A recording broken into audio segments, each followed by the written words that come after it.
नमस्कार मित्रांनो, new Omkar training स्कूलमध्ये तुमचं स्वागत आहे.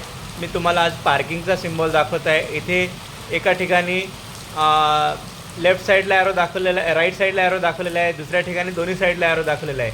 याचा अर्थ खाली लिहिलं आहे पार्किंग धिस साईड आणि पार्किंग बोथ साईड, म्हणजे तुम्ही दोन्ही साईडला पार्किंग करू शकता आणि या ठिकाणी लिहिलं आहे तुम्ही एका साईडला पार्किंग करू शकता.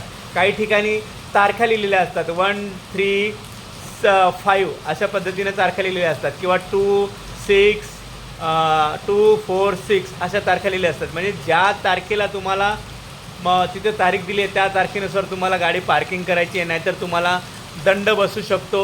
म्हणून पार्किंग सिम्बॉल तुम्हाला बघणं खूप गरजेचं आहे. ज्यावेळी तुम्ही गाडी पार्क करता, मुंबईसारख्या ठिकाणी तुम्हाला गाडी पार्क करायची असते, नेमकं पार्किंग कुठे करावी कळत नाही, आपण कुठेही पार्किंग करून टाकतो आणि आपण दंडास पात्र होतो. म्हणून काळजी घ्या.